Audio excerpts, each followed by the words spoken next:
Allez, on va voir qu'à l'aide de Python, on peut également construire des courbes de fonctions. Bon, j'ai déjà importé depuis la bibliothèque NumPy de laquelle on a déjà parlé, j'ai importé la fonction linspace qui en gros va nous servir à faire un tableau de valeurs.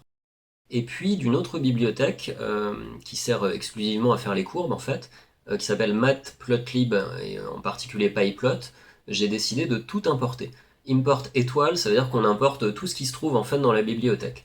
Par exemple, si je veux importer numpy en entier, et ben j'écris from numpy import étoile et j'aurai toutes les fonctions mathématiques, je sais pas, des matrices, des choses comme ça. Bon là c'est pas la peine, je veux uniquement linspace. Alors avant de tracer des courbes, on va déjà essayer de voir comment on trace des points. Pour faire un point, j'ai besoin de ses coordonnées. Je vais dire par exemple que, je sais pas, x égale 3 et y égale 5, et j'aimerais bien construire le point de coordonnées 3, 5. Ça s'écrit comme ça, plot x, virgule, y, virgule, et là je dois dire juste comment je veux représenter en fait le point. Il y a un code couleur en fait qu'il faut mettre comme ça entre guillemets. Ça va être R pour rouge, G pour vert, alors G pour green, hein, c'est de l'anglais, t'as compris. B pour blue, je crois que c'est K pour noir. Enfin bon, voilà, faut rechercher un petit peu, je connais pas tout par cœur. Mais si je fais ça, ça va rien m'afficher. Il faut que je dise aussi quelle sorte de point je veux. Donc si je veux que ça m'affiche justement un point, un petit truc rond, et ben il faut que je mette un petit point à côté. Donc R point, ça veut dire que je veux des points rouges, red. On va vérifier. Là normalement il va rien se passer si j'exécute. Donc il me dit qu'il a bien lu mon script, mais rien ne s'affiche. Ça c'est comme d'habitude avec Python, il faut tout lui dire. Donc une fois qu'il a enregistré les informations et notamment les coordonnées de ce point, il faut lui demander d'afficher l'image. Et ça s'écrit comme ça, show entre parenthèses, montre-moi quoi. On vérifie, j'exécute. Visiblement, il se passe toujours rien, mais regarde, quelque chose se met à clignoter en bas. On n'est jamais allé ici, c'est la fenêtre graphique où on va voir ce qui se passe. Et effectivement, il m'a tracé un point ici d'abscisse 3 et d'ordonnée 5. On va vérifier tout de suite que si j'avais mis G à la place de R, il m'aurait mis un point, c'est un petit peu long, il m'aurait mis un point en vert. Si à la place du point, je mets comme ça un circonflexe, et ben ça va me faire à la place des triangles.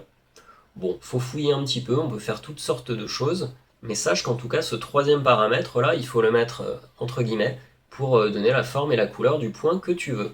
Si maintenant je veux tracer un autre point, par exemple de coordonnées 4 et 6, et que je refais exécuter, on voit qu'il a gardé les deux points en fait, le point d'avant de coordonnées 3, 5 et le nouveau point là tout en haut à droite de coordonnées 4, 6. Alors comment ça se fait? C'est parce que si tu lui demandes pas d'effacer ce qui a été fait avant, bah il le fait pas de lui-même. On avait le même problème d'ailleurs sur Scratch au collège, je sais pas si tu t'en souviens, il fallait toujours au début des programmes qui construisaient quelque chose, il fallait mettre un bloc effacer tout. Là c'est la même chose, ce bloc effacer tout, il s'écrit comme ça, CLF. Je pense que ça doit vouloir dire clear figure ou quelque chose comme ça. Et donc si j'exécute maintenant, effectivement, il va rester un seul point, et ce point sera bien de coordonnées 4 et 6. Ça fonctionne. Alors tracer les points un par un comme ça, c'est un peu fastidieux, mais en fait, x et y, ça peut être des listes. C'est pas obligé que ce soit juste une variable qui cache une seule valeur entière. Donc par exemple, on va dire que dans la variable x, je mets 1, 2, 3, 4. Et puis dans y, il me faut 4 valeurs également, puisque ça va être les ordonnées qui vont avec les abscisses 1, 2, 3, 4. Je vais mettre par exemple 5, 4, 2 et 6. Et puis je vais demander d'afficher, je vais exécuter ça et on va voir ce qui se passe. On obtient 4 points, on a bien le point de coordonnées 1, 5, donc le premier de la liste X avec le premier de la liste Y. On a le point de coordonnées 2, 4, donc le deuxième de la liste X, le deuxième de la liste Y, etc. etc. Et ça m'affiche comme ça. Si j'avais mis une liste de 10 nombres, bah, j'aurais eu 10 points. Alors ce qu'on aimerait bien aussi, c'est relier. Voilà, par exemple, à la place de faire des petits triangles, je mets comme ça un petit trait, j'exécute, et ça va bien me relier les points. Si jamais je mets pas un petit moins comme ça, mais deux petits moins, deux petits traits, ça va me relier également ces quatre points, mais ça va les relier en pointillés. Bon voilà, encore plein de choses que je connais pas par cœur, mais c'est pour te montrer qu'on peut faire différents types de traits possibles pour relier les points de la courbe. Bon, maintenant, si j'ai envie d'afficher la courbe d'une fonction et que je veux 100 points de la fonction, je ne vais pas m'amuser à rentrer les 100 points comme ça un par un, donc j'aimerais trouver un moyen directement de me tracer la courbe.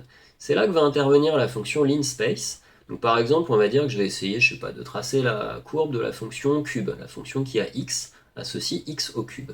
Et ben je vais définir une espèce de liste d'abscisses, on va dire, en faisant linspace de, je sais pas, je vais afficher par exemple la courbe entre moins 10 et 10. Donc moins 10, ça va être mon abscisse minimale, 10, ça va être l'abscisse maximale, et j'ai dit que je voulais par exemple 100 points entre les deux.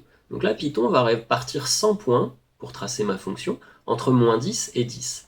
Et pour y, je vais simplement lui dire que je veux faire x au cube. Toutes les valeurs de x que j'ai obtenues à la ligne précédente, je veux les mettre au cube. Je te rappelle que ça s'écrit avec 2 étoiles. Hein. Et puis pour changer, on va mettre du bleu, donc B comme blue. Et puis je veux relier... je pense que si on met rien, d'ailleurs, ça va fonctionner. Alors j'essaye, j'exécute. Voilà, ça marche. Alors si on a besoin de lire des valeurs par exemple sur cette courbe, on aimerait peut-être avoir un quadrillage. Le quadrillage, ça s'écrit comme ça, c'est la fonction grid, une fonction sans argument elle aussi. On exécute et on a un petit quadrillage qui s'affiche. Enfin voilà, il y a plein de choses possibles, on va pas tout détailler, déjà parce que je les connais pas toutes, et puis parce que si un jour tu en as besoin, tu fais une recherche avec un navigateur et tu vas trouver l'information quelque part. Alors c'est l'occasion de revoir comment on fait des fonctions hein, avec Python. Donc def, le nom de la fonction entre parenthèses x. Donc j'ai ici défini une fonction f d'argument x, 2 points pour avoir l'indentation, qui renvoie moins x puissance 4, moins 2x au carré, moins 15. Voilà la fonction dont j'aimerais construire la courbe. Bah, tout simplement ici, à la place de dire que y est égal à x au cube pour la fonction que j'ai faite précédemment, je vais dire que y est égal à f de x. Donc ça va remplacer la fonction x au cube par la fonction que je viens de définir en début de programme ici. J'exécute. Au passage, c'est important ici d'avoir mis clear f, la clear figure, enfin CLF parenthèse, parce que sinon ça aurait gardé les deux courbes, ce qui peut être intéressant. Hein. Mais donc ce clear en début de programme permet d'effacer la courbe précédente et de ne faire apparaître que la courbe qui t'intéresse.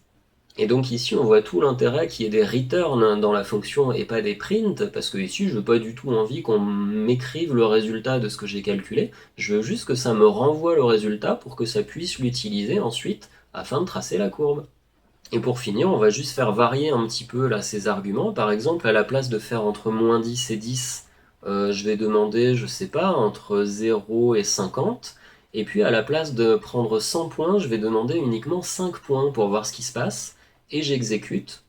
C'est bien relié, mais on voit cette fois-ci qu'en fait, Python, c'est pas embêté. Il a calculé 1 point, 2 points, 3 points, 4 points, 5 points, et il les a reliés tout simplement en ligne droite. Ça se voyait pas quand j'avais demandé 100 points que c'était relié en ligne droite, parce que 100 points suffisent pour avoir l'allure de la fonction. Mais voilà, c'est bon à savoir. En tout cas, si tu veux t'entraîner un petit peu avec ça, tu peux faire des tests. Et maintenant, tu sais que ça existe.